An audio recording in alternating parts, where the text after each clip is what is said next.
देखिए भाई प्रमेय है किसी वृत्त के चाप द्वारा केंद्र पर बना कोण शेष परिधि पर बने कोण का 2 गुना होता है। देखिए बहुत ही महत्वपूर्ण प्रमेय है। तो बेटा इसमें सबसे पहले एक वृत्त बनाएंगे।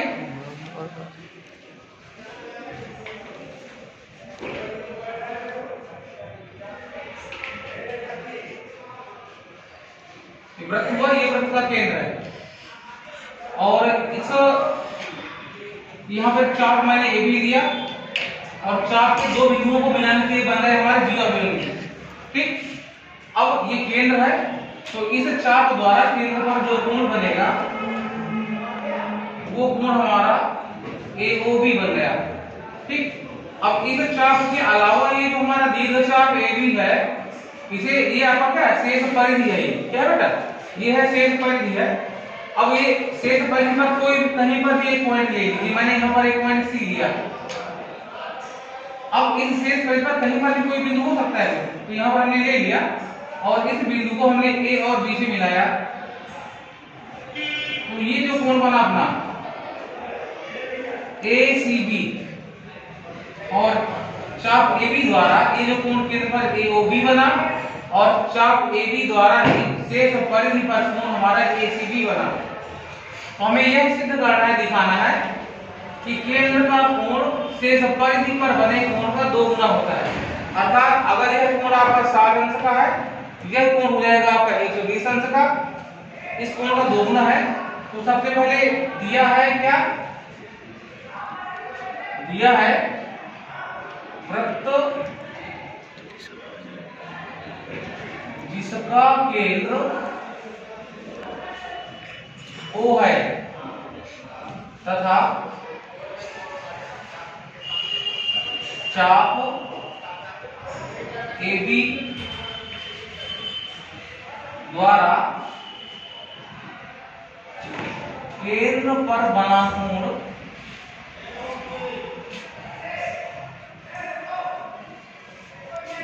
AOB है। ये दिया बेटा, सिद्ध करना है अपने को। सिद्ध क्या करना है, शेष परिधि पर बने कोण का 2 गुना है। यानी ये जो कोण हमारा AOB है, ये है 2 कोण ACB। ठीक, इसके लिए रचना करनी होगी। रचना, शेष परिधि पर जो बिंदु C है उसको हम O से मिलाती हुई रेखा खींचेंगे। इसको मैंने क्या किया बेटा, O से मिलाती हुई रेखा ये खींची।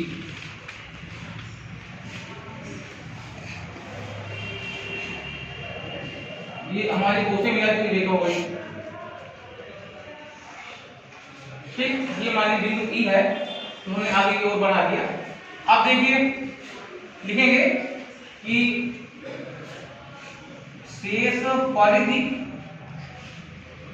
पर स्थित बिंदु C को केंद्र O से मिलाया। अब इसकी उपपत्ति देखेंगे भाई कैसे। अब बेटा हम यहां पर त्रिभुज ACO ले लेंगे, त्रिभुज ACO में। अब देखेंगे बेटा यहां से कि ये जो हमारा त्रिभुज ACO है, यहां पर OE ये आगे बढ़ी हुई है और इसमें बेटा OA और OC ये दोनों त्रिभुज की त्रिज्याएं हैं जो कि समान है। अब हमने पहले भी एक प्रमेय में बताया, सर्वांग समता की प्रमेय है कि एक त्रिभुज की यदि 2 भुजाएं बराबर हैं तो उसके सम्मुख कोण भी बराबर होते हैं, यानी ये कोण आपका इसके बराबर हो जाएगा। OA भुजा OC के बराबर है, OA भुजा के सामने का कोण है ACO और OC भुजा के सामने का कोण है CAO। लिख देंगे क्योंकि OA बराबर है OC, ये है वृत्त की त्रिज्याएं, ये बराबर है, तो ये हो जाएगा CAO कोण CAO बराबर कोण ACO लिखेंगे बराबर भुजा के सम्मुख कोण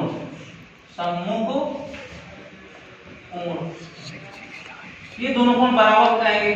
अच्छा, अब आप देखिए कि इसी त्रिभुज में ACO जो त्रिभुज है इसकी भुजा को आगे बिंदु E तक बढ़ाया है, आगे बिंदु E तक बढ़ाया है, और मैंने बताया था त्रिभुज की किसी भी भुजा को आगे की ओर बढ़ाने पर जो बाहर की ओर कोण बनता है उसे बहिष्कोण कहा जाता है, और इस बहिष्कोण का मान सुदूर स्थित अंतःकोणों के योग के बराबर होता है। यदि बहिष्कोण आपका 3 है तो कोण 3 दो अंतःकोणों यानी कोण 1 और कोण 2 के योग के बराबर होता है।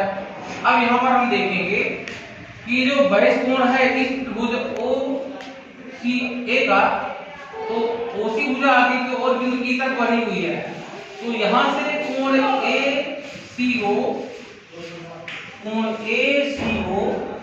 प्लस कोण OAC या फिर उसी का नाम हो जाएगा CAO, ये बराबर हो जाएगा बहिष्कोण AOE के। अब चूंकि यह दोनों कोण बराबर हैं तो यहां लिख लीजिए आप दो कोण ACO बराबर कोण AOE, इसे समीकरण नंबर 1 डाल देंगे। अब जरा ये कॉन्सेप्ट मैंने बताया, ये आपको याद होगा, पहले से ही बताया था। अब यहां से देखेंगे त्रिभुज ये वाला ले लीजिए COB में, त्रिभुज COB में इसमें देखेंगे कि भुजा OC और OB ये पुनः वृत्त की त्रिज्याएं हैं। OC बराबर है आपका OB, ये त्रिज्या है। वही कॉन्सेप्ट इसमें भी है कि यदि किसी त्रिभुज की दो भुजाएं बराबर हैं तो उसके सम्मुख कोण भी बराबर होते हैं। इसमें OC भुजा OB के बराबर है, तब OC के सामने का कोण हो जाएगा OBC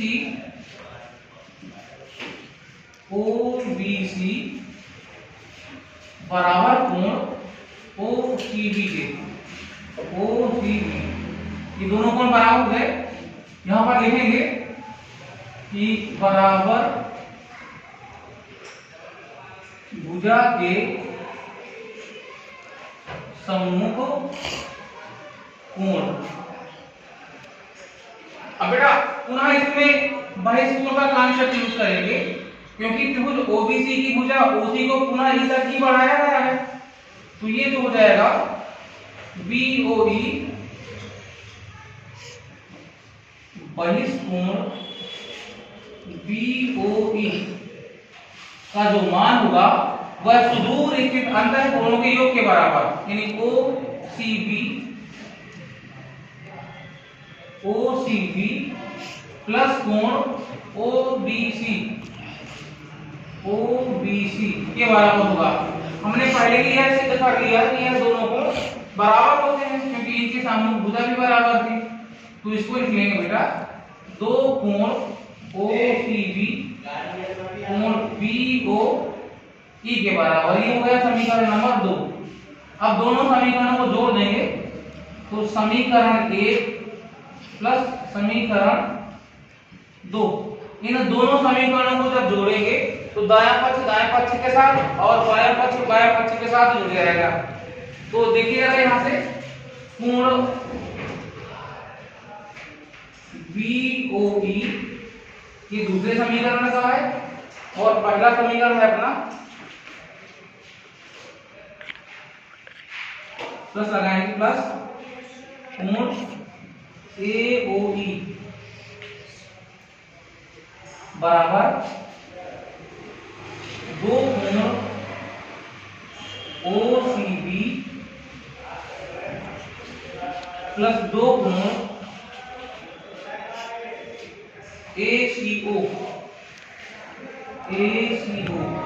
अब जरा दो यहां से अगर मैं कॉमन लेता हूं तो कोण OCB प्लस कोण ACO। अब जरा अपने चित्र पर देखेंगे कि कोण OCB इधर का कोण और बेटा कोण ACO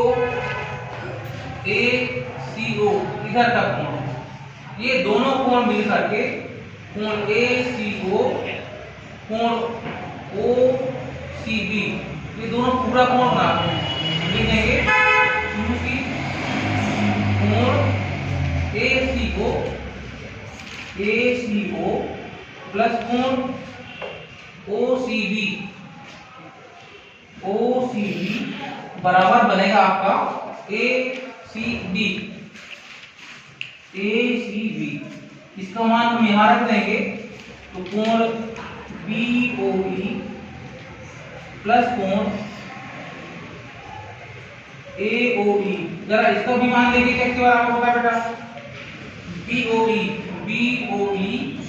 ये कोण है, AOE ये कोण है, ये पूरा कोण जोड़ करके AOB के बराबर हो जाएगा, कोण AOB के बराबर।